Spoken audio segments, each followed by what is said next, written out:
Hi hello viewers, welcome to Animax gaming.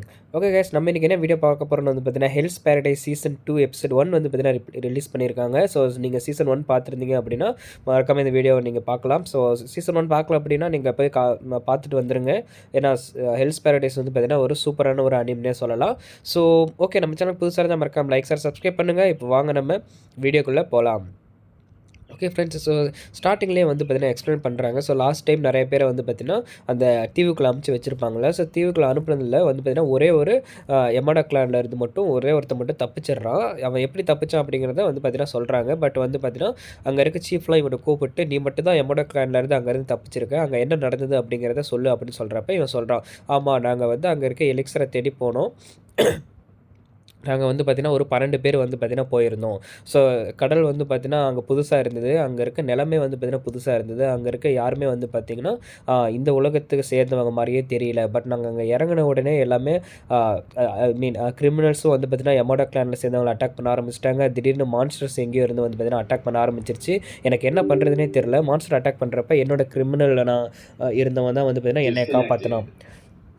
என்னை வந்து காப்பாற்றினான். So அதனால தான் நான் வந்து பார்த்தீங்கன்னா இந்த விஷயத்தை உடனே எல்லாத்துக்கும் தெரியப்படுத்தணும்னு சொல்லிட்டு நான் அவங்க எல்லாத்தையும் அங்கேயே விட்டுட்டு நான் வந்து பார்த்தீங்கன்னா நான் கிளம்பி வந்துட்டேன் அப்படின்னு வந்து பார்த்தீங்கன்னா சொல்கிறான். பட் வந்து பார்த்தீங்கன்னா அதுக்கு முன்னாடி சொல்கிறான், நான் தீவில் வந்து பார்த்தீங்கன்னா என்னோடய காலை வச்சேன். தீவில் இறங்கினதுக்கப்புறம் நிறைய கிரிமினல்ஸ் செத்துட்டாங்க. ஸோ அதனால் கிரிமினல்ஸ் செத்துட்டாங்க, அவங்களோட ஃபேமிலிக்கு நான் எல்லாமே சொல்லணும் அப்படின்னு சொல்லிட்டு நான் அந்த தீவை விட்டு வந்து பார்த்தீங்கன்னா எப்படியாவது வெளியே கிளம்பணும்னு சொல்லி நான் அங்கேருந்து கிளம்பிட்டேன். பட் அங்கேருந்து வரது வந்து அவ்வளோ பெரிய விஷயம்லாம் கிடையாது. எவ்வளோ ஸ்ட்ரகிள்ஸ் ஃபேஸ் பண்ண அப்படிங்கிறது எனக்கு மட்டும்தான் தெரியும் அப்படின்ட்டு ஒரு மாதிரியாக ஒரு தில்லானவன் இல்லைன்னா ஒரு தண்ணி அடிச்சுட்டு பேசுகிறவங்க எப்படி பேசுவாங்க, ஸோ அந்த மாதிரி வந்து பார்த்தீங்கன்னா ஒரு வாய்ஸில் வந்து பார்த்தீங்கன்னா இவன் பேசுகிறான்.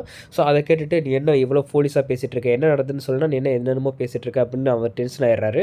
அப்புறம் அவன் பக்கத்தில் இருந்தவன் வந்து பார்த்தீங்கன்னா மன்னிப்பு கேட்குறான். எங்களை மன்னிச்சிருங்க, இவருக்கு கொஞ்சம் ரெஸ்பெக்ட்னா என்னன்னு தெரியாது, பட் வந்து பார்த்தீங்கன்னா இவர் ரொம்ப பவர்ஃபுல்லான ஆள் தான். ஸோ நீங்கள் சொன்ன மாதிரியே நாங்கள் வந்து பார்த்திங்கன்னா அங்கே இவர் போயிட்டு வந்திருக்காரு அப்படிங்கிற மாதிரி சொல்கிறான். ஸோ அதெல்லாம் இருக்கட்டும், இப்போ வந்து பார்த்தீங்கன்னா அங்கே போயிட்டு 2 நாள் ஆயிடுச்சு, நீங்கள் மட்டும் தான் திரும்பி வந்திருக்கீங்க, இன்னும் எலிக்ஸரை பற்றின எந்த விதமான நியூஸுமே வரல. அதனால் நான் யமோடா கிளானில் இருந்து இன்னொரு 4 பேரை வந்து பார்த்தீங்கன்னா அனுப்புகிறேன் அப்படின்னு வந்து நான் சொல்கிறோம். சொல்லி முடிச்சதுக்கப்புறம் இவங்க 2 பேரும் வெளியே வராங்க. இவன் வந்து வேணா அவரை பற்றி திட்டுறான், உங்களோட பிஹேவியரை நீங்கள் கொஞ்சம் மாற்றிக்கணும் சென்சே அப்படிங்கிற தான் சொல்கிறான். சென்பாய்ங்கிற, அதாவது அவங்களோட ட்ரைனிங்கில் வந்து பார்த்தீங்கன்னா இவன் அவனோட பெரிய ஆளாக இருந்திருப்ப போல், சீனியர் மாதிரி. ஸோ 2 பேரும் ஒரே மாதிரி ட்ரைனிங், 2 பேரும் ஒரே யமோடா கிளானை சேர்ந்தவங்க தான். ஸோ சீசன் 1 பார்த்துருந்தீங்கன்னா புரிஞ்சிருக்கும் யமோடா கிளான் யார் அப்படிங்கிறவங்க. யமோடா கிளான் வந்து பார்த்தீங்கன்னா ஸ்வாடை வச்சு எக்ஸிக்யூட் பண்ணுவாங்க. மீன்ஸ் அவங்க வந்து பார்த்தீங்கன்னா தண்டனை கொடுப்பாங்களே அந்த கழுத்தை வெட்டுற மாதிரி. ஸோ அதை எக்ஸிக்யூட் பண்ணுறது இவங்க மட்டும்தான் பர்ஃபெக்டாக வந்து பார்த்தீங்கன்னா எக்ஸிக்யூட் பண்ணுவாங்க. அதாவது வழியே இல்லாத மாதிரி எக்ஸிக்யூட் பண்ணுவாங்க. சரி, இதெல்லாம் போகட்டும். ஸோ இந்த தடவை யார் நம்ம கிரிமினல்ஸில் கூப்பிட்டு போகிறோம் அப்படின்னு சொல்கிறப்ப தான் சொல்கிறான், இல்லை நம்ம இந்த தடவை வந்து பார்த்தீங்கன்னா இவாகாரோ கிளானில் இருந்து சினோபிஸை கூட்டிகிட்டு போகிறோம். அவங்க கிரிமினல்ஸ் கிடையாது. ஸோ 4 சினோபி அண்ட் 4 யமோடா கிளானை சேர்ந்தவங்க நம்ம இந்த தடவை 8 பேர் சேர்ந்து போக போகிறோம் அப்படின்னு சொல்லிட்டு இருக்கப்பவே யமோடா கிளான் சீஃப் வந்து பார்த்தீங்கன்னா சொல்கிறாரு, ஸோ நம்ம கிளானுக்கு சொந்தமான ஒரு பொருள் அந்த தீவில் இருக்குது, நம்ம அதை மீட்டு எடுத்துகிட்டு வரணும் அப்படின்னு சொல்கிறப்ப நம்ம காபிமாருவை காமிக்கிறாங்க. ஏன்னா நம்ம காபிமாருவும் வந்து பார்த்திங்கன்னா அந்த இவாகாரோ கிளானை சேர்ந்தவன் தான். ஸோ அப்படி சொல்லிவிட்டு இவன் வந்து பார்த்தீங்கன்னா சொல்கிறான், நம்ம அங்கேருந்து நம்ம யமோடா கிளான்லேருந்து 12 பேர் போனாங்க. ஸோ அவங்களுக்கு என்ன ஆச்சுன்னே தெரில, ஐசன்டோனுக்கு என்ன ஆச்சுன்னே தெரில, சிகாரிக்கு என்ன ஆச்சுன்னே தெரில. ஸோ நம்ம வந்து பார்த்திங்கன்னா நம்மளும் வந்து போயிட்டு அவங்களுக்கு என்ன ஆச்சு அப்படின்னு கண்டுபிடிக்கணும், நம்மளால் முடிஞ்ச அளவுக்கு நம்ம அவங்களுக்கு ஹெல்ப் பண்ணணும் அப்படின்னு சொல்லிட்டு இவன் வந்து பார்த்திங்கன்னா ஒரு மாதிரி ஃபீலிங்காக சொல்லிகிட்டு இருக்கான். ஸோ அவங்க எல்லாருமே நம்ம கிளானை சேர்ந்தவங்க தானே, ஸோ நம்ம போய் என்னாச்சுன்னு பார்ப்போம் அப்படின்னு சொல்லிட்டு இருக்கப்பவே அவனும் வந்து சரி நீ சொல்கிறது கரெக்டு தான், சரி நம்ம போவோம் அப்படின்னு சொல்லிட்டு இருக்கப்பவே அப்புறம் இந்த தடவை சொல்லியிருக்கான் சீஃப், இந்த தடவை இருக்கிறதுலே 4 ஸ்ட்ராங்கஸ்ட் யமோடா கிளான மெம்பர்ஸை வந்து பார்த்தீங்கன்னா தேர்ந்தெடுத்திருக்காங்கன்னு சொல்லிட்டு இருக்கப்பவே வந்து பார்த்தீங்கன்னா தெரியுது.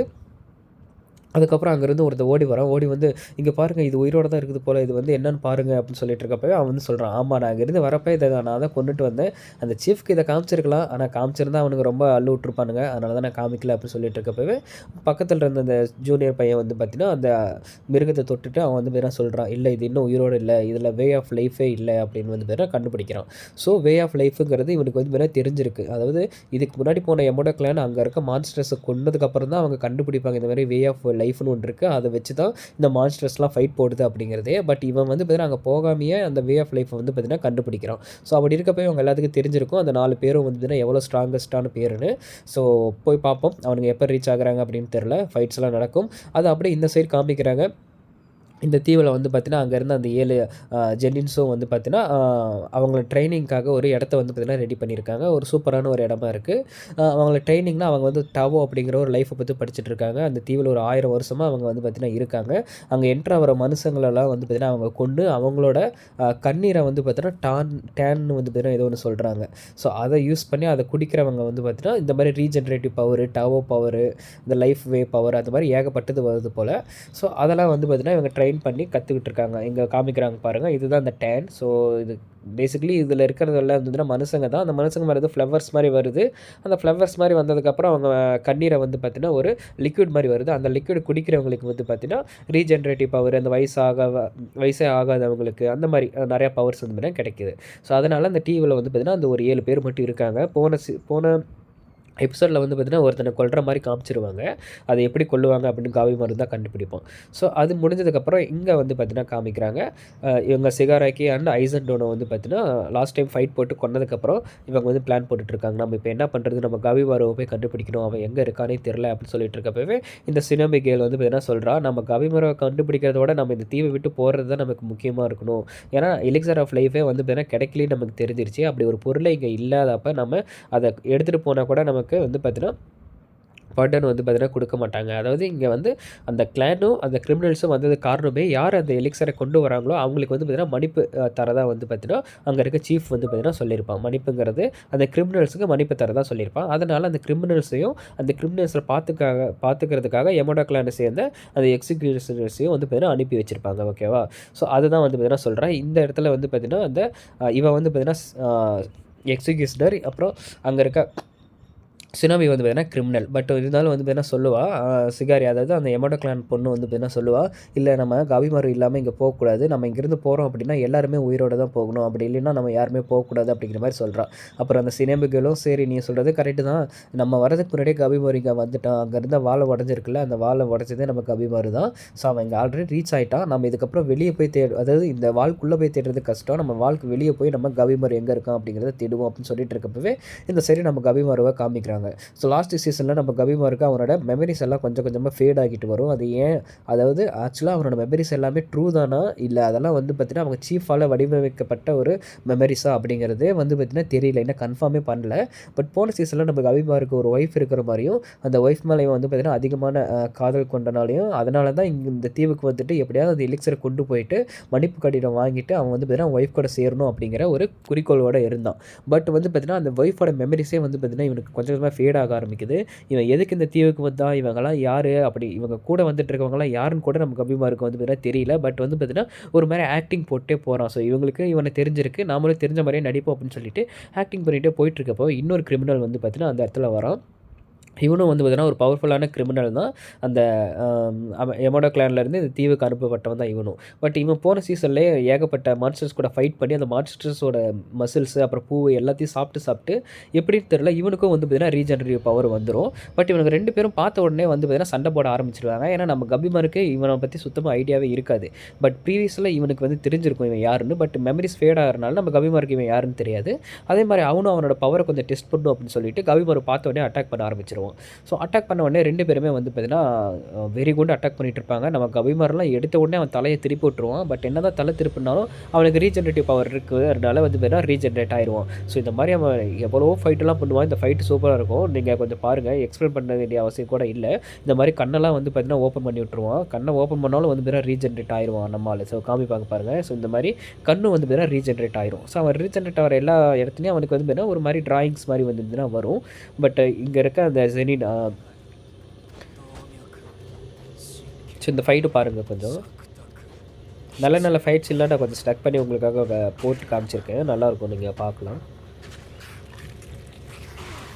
இந்த மாதிரி வந்து பார்த்தீங்கன்னா வெறி கொண்டு நம்ம காவிமாரு வந்து பார்த்தீங்கன்னா அட்டாக் பண்ணுறான். கிட்டத்தட்ட இவனுங்களாம் பார்த்த உடனே ஆகிறாங்க. என்ன இந்த மாதிரி ப்ரூட்டலாக அட்டாக் பண்ணுறாங்க காவிமாரோ, இந்த மாதிரி ப்ரூட்டலாக அட்டாக் பண்ணுறது ஒன்லி அனிமல்ஸ் மட்டும் தான் வைட்டல் பாயிண்ட்ஸை வந்து பார்த்தீங்கன்னா கால்குலேட் பண்ணி அட்டாக் பண்ணும். வைட்டல் பாயிண்ட்ஸ்னால் முக்கியமான பகுதி, அதாவது அவனோட கழுத்து நரம்பு, நெஞ்சு நரம்பு, கண், கை, அந்த மாதிரி எல்லாத்தையும் தேர்ந்தெடுத்து வந்து பார்த்தீங்கன்னா நம்ம கபிமாரு எல்லாத்தையும் அட்டாக் பண்ணுறான். பட் என்ன தான் அட்டாக் பண்ணாலும் அவன் டக்குன்னு வந்து பார்த்தீங்கன்னா ஹீல் ஆகிட்டு ரொம்ப சந்தோஷமாக, அதாவது ரொம்ப ஃபைட் போகிறது அவனுக்கு ரொம்ப பிடிக்கும் போல். ஸோ ரொம்ப சந்தோஷமாக வந்து பார்த்தீங்கன்னா ஃபைட் பண்ண ஆரம்பிக்கிறான். நம்ம கவிமாருக்கு ஹீலிங் பவர்லாம் கிடையாது. அவனும் பயங்கரமாக அடி வாங்குறான். வில்லனும் பயங்கரமாக வந்து பார்த்தீங்கன்னா அடி வாங்கிட்டு இருக்கான், அடி கொடுத்துட்டும் இருக்கான். பட் வில்லனுக்கு ரீஜென்ட்ரி பவர் இருக்குது. அவனை வில்லன்னு சொல்ல முடியாது, அவனும் ஒரு கிரிமினல் தான். சொல்லப்போனால் எனக்கு தெரிஞ்ச அடுத்த எபிசோடில் இவங்க எல்லாருமே ஒன்று சேர்ந்து தான் அந்த எலிக்ஸரை கண்டுபிடிப்பாங்க. ஏன்னா இவங்களோட பவர்ஃபுல்லான வில்லன்ஸ் இன்னும் ஒரு 6 பேர் இருக்கானுங்க இந்த ஐலாண்டில். அவனுங்க வந்து கிட்டத்தட்ட 1000 வருஷமாக வாழ்ந்துருக்கானுங்க. ஸோ அவனுங்களை கொன்று அதுக்கப்புறம் அந்த எலிக்ஸர் போய் எடுத்துகிட்டு போகிறத ஒரு கோலாக இருக்கும். பட் பார்ப்போம் என்ன நடக்குதுன்னு. ஸோ கிட்டத்தட்ட இந்த பொண்ணு வந்து பார்த்தீங்கன்னா அந்த கிளானை சேர்ந்தவன் தான். அதாவது இங்கே இருக்க அந்த செனின் கிளான், செனினோ என்னமோ சொல்லுவாங்க, எனக்கு சரியாக தெரியல. நான் அடுத்த எபிசோடில் கண்டிப்பாக பார்த்துட்டு சொல்கிறேன். ஸோ இந்த மாதிரி சொன்னவங்க தான். அந்த பொண்ணு வந்து சொல்கிறாங்க கபிமாரு வந்து கபிமாருவாகவே இல்லை. ஸோ அவனுக்கு வந்து அவனோட டாவ் வந்து கரெக்டாக இல்லை அப்படின்னு சொல்கிறப்ப அவனோட டாவோ பவரை காமிக்கிறாங்க. அவனோட தலையில் வந்து பார்த்தீங்கன்னா எந்த விதமான டாவோ பவருமே கிடையாது. அதுக்கப்புறம் அந்த கிரிமினல் கூட வந்து தம்பி, அதாவது எமோடோ கிளான் சேர்ந்தவன் தான் இவனும். பட் அவன் வந்து பார்த்தீங்கன்னா எமோடோ கிளானில் ட்ரெயின் பண்ணி அவங்க அண்ணனே காப்பாற்ற வச்சுருப்பான். ஸோ அவன் வந்து அங்கே இருக்கிறவனுக்கு போய் அட்டாக் பண்ண போவான். அட்டாக் பண்ணுறப்ப இவன் இந்த பெரியவனை பற்றி பார்த்தீங்கன்னா அட்டாக் பண்ணுவான். அட்டாக் பண்ணதுக்கப்புறம் இவன் சொல்லுவான், என்னடா இருக்கையிலே நான் தான் ரொம்ப வீக்கஸ்ட்டுன்னு நினச்சிட்டு நீ என்ன அட்டாக் பண்ண வந்திருக்க போல், நீ நினச்சது ரொம்ப தப்பு தம்பி அப்படின்னு சொல்லிட்டு அவன் கத்தியை பிடிச்சிட்டு அவனை அட்டாக் பண்ண ஆரம்பிப்பான். என்னை நீ ரொம்ப தப்பாக எடை போட்ட தம்பி, என்னோடய பவர் பற்றி உனக்கு என்ன தெரியல அப்படின்னு சொல்லிட்டு அவனை வந்து ஓங்கி அந்த நெத்தியிலே ஓங்கி ஒரு அடிப்பான் பாருங்க. அவன் அப்படியே செமையாக அடி கீழே விழுந்துருவான். சரி கத்தி எடுத்துகிட்டு வா சண்டை போடுவான் அப்படின்னு சொல்லிட்டு இருப்பான். இவனுக்கும் சண்டை போடுறதுனா ரொம்ப பிடிக்கும். இவன் ஆக்சுவலாக ஒரு கிரிமினல் கிடையாது. அவன் எதனால் கிரிமினல் அப்படின்னா தப்பே செஞ்சுருக்க மாட்டான். ஒரு மிகப்பெரிய சீஃப் வீட்டில் வந்து பார்த்திங்கன்னா ஒரு பெரிய ஒரு டோர் மாதிரி இருக்கும். அந்த டோர் பெரிய டோராக இருக்கிறனால இவன் வந்து பார்த்திங்கன்னா ஒரே ஸ்லைஸில் அந்த டோரை வெட்டிடுவான். அதனால் இவன் வந்து பார்த்திங்கன்னா கிரிமினல் சொல்லி இங்கே அனுப்புவாங்க. பட் அவன் கிரிமினல் கிடையாது. பட் இருந்தாலும் அவனுக்கு இங்கே இருக்க மான்ஸ்டர்லாம் பார்த்துட்டு ரொம்ப ஃபைட் பண்ணுங்கிறது ஆசை. இவனுக்கு வந்து பார்த்திங்கன்னா இவங்க அண்ணன் வந்து பார்த்திங்கன்னா சின்ன வயசுலேயே தவிக்க விட்டுருவாங்க. அவங்க அப்பாவும் அவங்க அம்மாவும் கை விட்டுருவாங்க. அதனால் அவங்க அண்ணன் வந்து பார்த்திங்கன்னா ஏகப்பட்ட தப்பு செஞ்சு ஒரு மிகப்பெரிய ஒரு திருடர்களோட கூட்டத்துக்கே தலைவன் ஆகுவான் அவங்க அண்ணனும் இவன் தம்பியும். அப்புறம் இப்படிலாம் சொல்லிவிட்டு நாங்களும் ஒன்று சும்மாலாம் ஒன்றும் வந்துடுதில்ல அப்படின்னு சொல்லிட்டு அவன் கத்தி எடுத்து பிடிக்கிறான். இந்த தடவை கத்தி பிடிக்கிறத பார்த்தோன்னே அவனுக்கு தெரிஞ்சுது இவனோட கிரிப்பு வந்துட்டு ரொம்ப ஸ்ட்ராங்காக இருக்குது, இவன் அதுக்குள்ளே கற்றுக்கிட்டான் போல் அப்படின்னு சொல்லிட்டு சரி வா பார்ப்போம் மோதி பார்ப்போம் அப்படின்னு சொல்லிட்டு சண்டை போட்டுட்டு இருக்கப்பவே அங்கே இருந்து ஒரு டோசி மாதிரி இருக்குது. டோசிங்கிறது ஒன்றும் இல்லை, இந்த ஐலாண்டில் இருக்க ஒரு சின்ன மான்ஸ்டர் மாதிரி.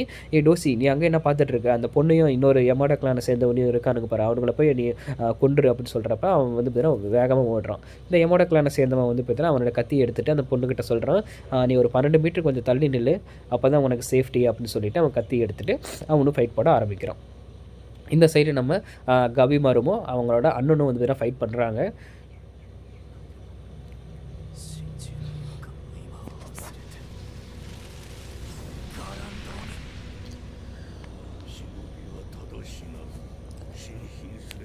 நம்ம கபிமாரு வர சீஃப் வந்து பார்த்தீங்கன்னா சொல்கிறாரு, அதாவது நம்ம கபிமாரு எவ்வளோ அட்டாக் பண்ணாலும் அவன் ரீஜென்ரேட் ஆகிட்டே இருக்கான். ஸோ அதனால் வேறு வழியே இல்லை அப்படின்னு சொல்லிட்டு அவனோட சினபி பவரான ஃபயர் பவர் யூஸ் பண்ணி அவனும் அழிச்சிக்கிட்டு அவனையும் எப்படியாவது எரிச்சு கொண்டுடலாம் அப்படின்னு சொல்லி அவன் திங்க் பண்ணுறான். அதாவது அவங்க சீஃப் வந்து பார்த்தீங்கன்னா ஒரு கட்டத்தில் சொல்லியிருப்பார், உன்னால் உன்னோட வில்லனை அழிக்க முடியல அப்படின்னு தெரிஞ்சதுன்னா உன்னோட கடைசி அட்டாக்கால் அவனுக்கு எவ்வளோ டேமேஜ் அவனுக்கு எவ்வளோ டேமேஜ் கொடுக்க முடியுமோ அவ்வளோ டேமேஜை நீ வந்து பார்த்தீங்கன்னா கொடுக்கணும் அப்படிங்கிறது வந்து பார்த்தீங்கன்னா இவனுக்கு ஞாபகம் வருது. அதனால் இவனோட ஃபுல் பவர் ஃபயர் பவரை ரிலீஸ் பண்ணி நம்ம அந்த இன்னொரு கிரிமினலை வந்து பார்த்தீங்கன்னா பிடிச்சிட்டு அவனையும் எரிக்க வச்சிடலாம் அப்படின்னு சொல்லிட்டு இவனோட பிளானாக இருக்கும்.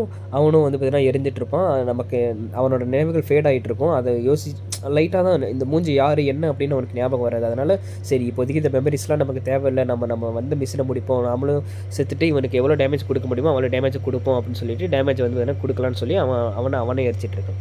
அங்கே இருக்க இன்னொரு வில்லனுக்கு அவனோட தம்பி வந்து பார்த்தீங்கன்னா நான் ப்ரொடெக்ட் பண்ணியே ஆகணும் அப்படின்னு சொல்லிட்டு அவன் வந்து பார்த்தீங்கன்னா அங்கே இருந்த ஒரு பெரிய ஒரு மான்ஸ்டர் மாதிரி இவனும் வந்து பார்த்தீங்கன்னா உருவெடுத்துடுறான். நம்ம கபிமாராவில் இவனை வந்து பார்த்தீங்கன்னா ஃபுல்லாக எரிக்க முடியல. இவன் அண்ணனுக்கு வேறு என்னாச்சுன்னு தெரியல. இந்த மாதிரி வந்து பார்த்தீங்கன்னா ஒரு பெரிய மான்ஸ்டராக வந்து பார்த்தீங்கன்னா மாறிடுறான். ஸோ இதோட இந்த எபிசோடு 1 வந்து பார்த்தீங்கன்னா முடியுது. ஸோ ஃபுல்லாக ஃபைட்டு தான். என்னால் முடிஞ்ச அளவுக்கு எல்லாமே எக்ஸ்பிளைன் பண்ணிட்டேன். உங்களுக்கு வேறு எதாவது டவுட் இருந்ததுன்னா மறக்காமல் கீழே கமெண்ட் பண்ணுங்கள், நான் கண்டிப்பாக எக்ஸ்பிளைன் பண்ணுறேன். அண்ட் எக்ஸ்ப்ளனேஷனில் வேறு ஏதாவது அப்டேட்ஸோ அல்லது வேறு ஏதாவது சேஞ்சஸ் வேணும் அப்படின்னா மறக்காமல் கமெண்ட் பண்ணுங்கள். நான் அடுத்த வீடியோவிலிருந்து கண்டிப்பாக அதையும் நான் மாற்றிக்க விரும்புகிறேன். அண்ட் ஓகே காய்ஸ், உங்களை எல்லாத்தையும் வீடியோ பிடிச்சிருக்குன்னு நினைக்கிறேன். நம்ம சேனல் ரொம்ப சின்ன சேனல், அதனால் மறக்காமல் சப்ஸ்கிரைப் பண்ணிடுங்க. அண்ட் மறக்காமல் லைக் பட்டனும் தட்டி விட்டுருவாங்க. அண்ட் மீண்டும் உங்களை அடுத்த எபிசோடில் சேர்ந்து வைக்கிறேன். அது வரைக்கும் நான் தான் mister nobody and I'm signing off. Tata bye.